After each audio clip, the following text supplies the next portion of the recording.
Welcome everyone to my first analysis video. If you are new here, welcome to my channel. But if you've been on my channel for a while, you would know I am a big fan of horror games. Especially old PS1 style horror games, and this is perfectly encapsulated with the obscure horror game known as Employee of the Month, a game made by Projekt Skeleton in late September of 2022. A game where you work a night shift, but things go terribly wrong in a way you wouldn't expect. A way that would change what you thought to be a simple game like Night of the Consumer to a game so unique it shatters all your expectations. Also, spoilers ahead, if you want to play this game for yourself, I would highly suggest it. You will not be disappointed. And without further ado, let's get into the analysis. The basic premise is you work at a mall known as The Month. Your boss calls you one night to go in for the late shift.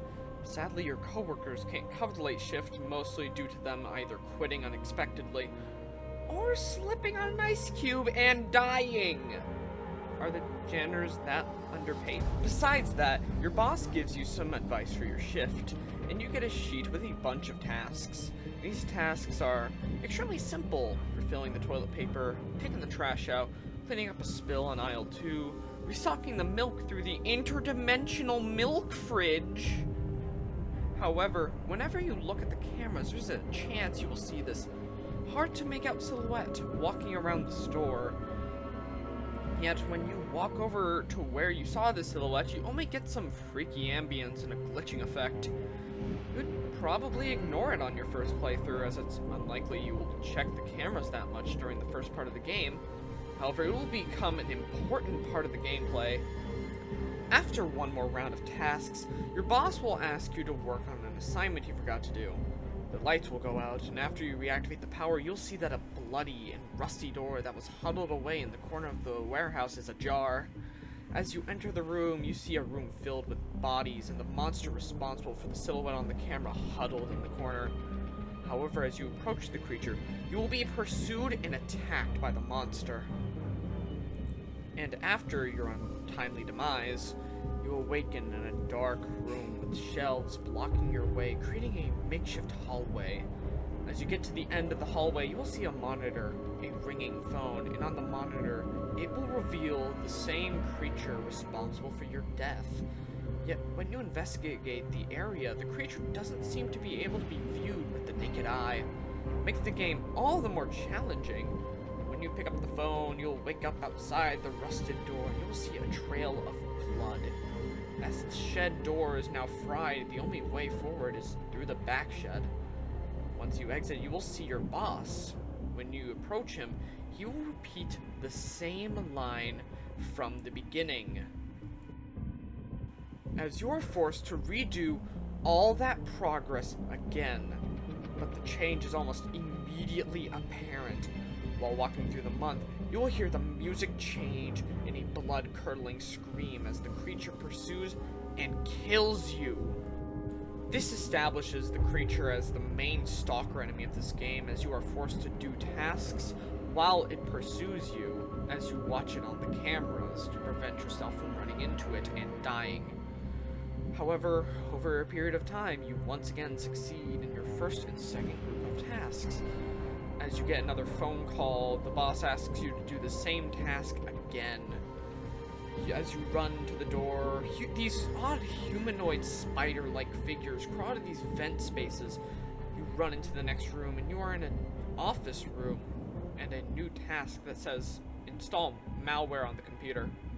You can find a drive on the desk of your boss's office, which means that you have to once again risk your life, as these spider-like creatures can in fact fully kill you, as the stalker enemy only sends you to a mini-game of sorts, while these crawling beasts seem to literally maul you to death. However, when you place the drive that you found in your boss's office inside the computer, you get jump-scared in the most anticlimactic way known to man by the dead corpse in the chair. This is the main gameplay loop, going through the same repeating tasks at the month with either drastic or small unnoticeable changes.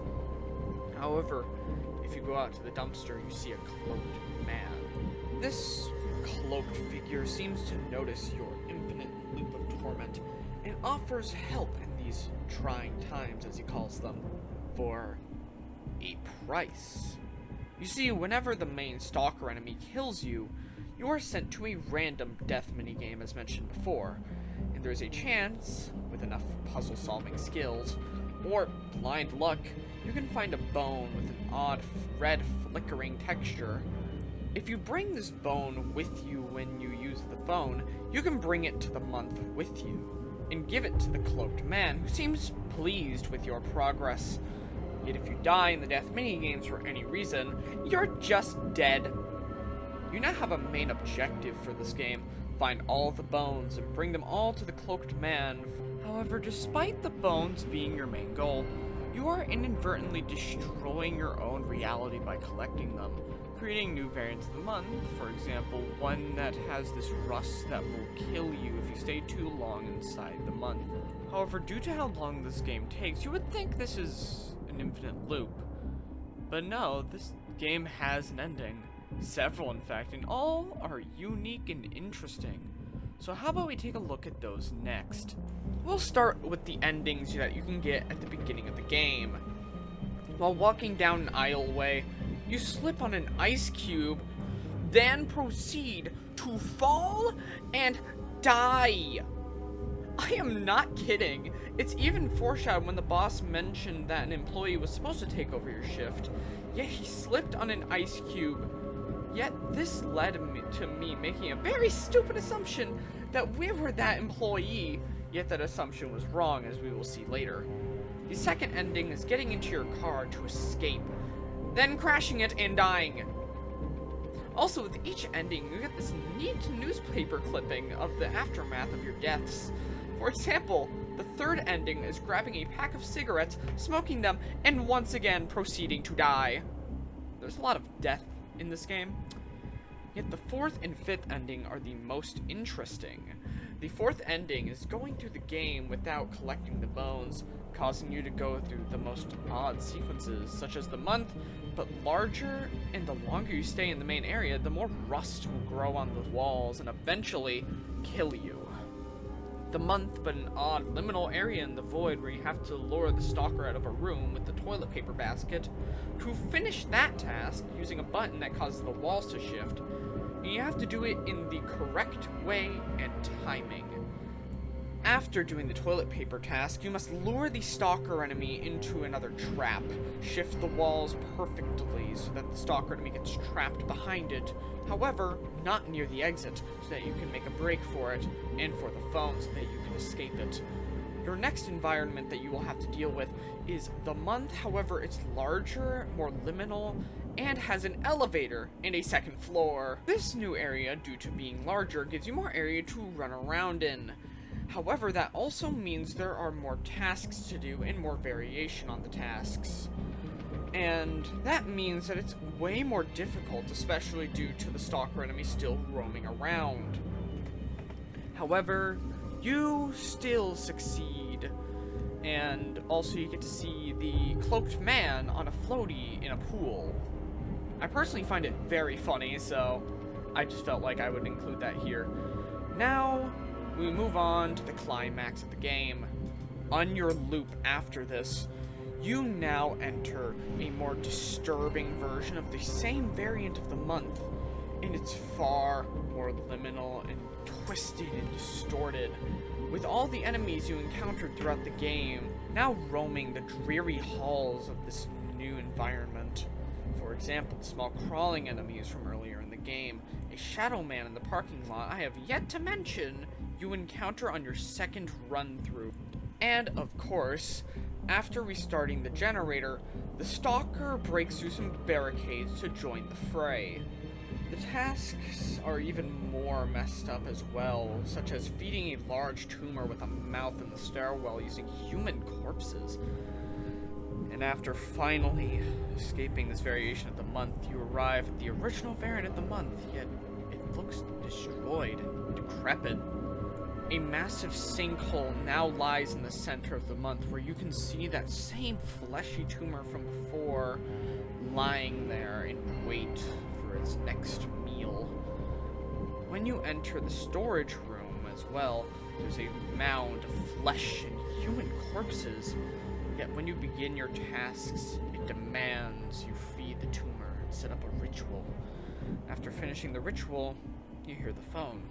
The same phone that helped you escape the death minigames. Yet it seems to be coming from the hole of which the tumor inhabits. You jump down and find a hallway at the end of which being the phone.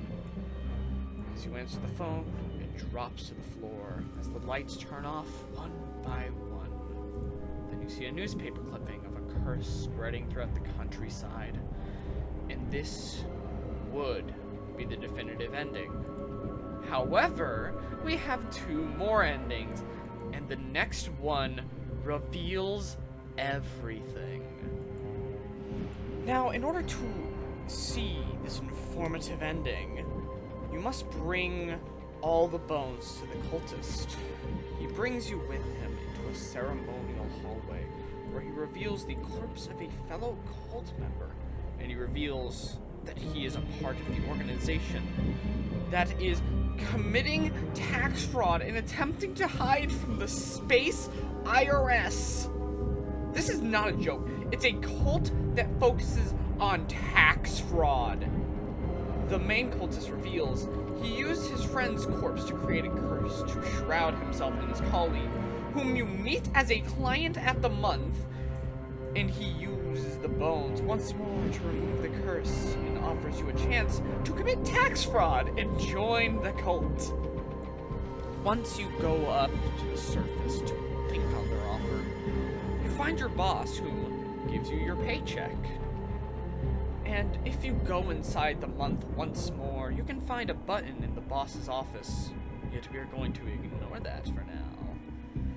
And if you go back down to the ceremonial hallway, you can accept this offer, joining the cult, this being the 5th ending, yet there is a 6th. Just leaving after the curse has been lifted is also an ending, but not very satisfying. Now, I kind of lied to you. There is a 7th ending, and it is the most satisfying. You can go out with a bang, literally. As you go back into the boss's office, you press the button. You can blow the place sky high, destroying the place that tormented you the entire game, being the most satisfying ending in the game. And that was the story of Employee of the Month, along with my analysis of it. It's a very fun game with a very interesting yet nonsensical story, which is just really a great time overall. Its art style complements its story, making it look really old, like a PS1 game, which I find to be extremely charming. Though I practically spoiled the game for you, I do suggest the game. There are plenty of details I left out, and I hope you enjoyed this video, and I hope to see you in the next one. Adios!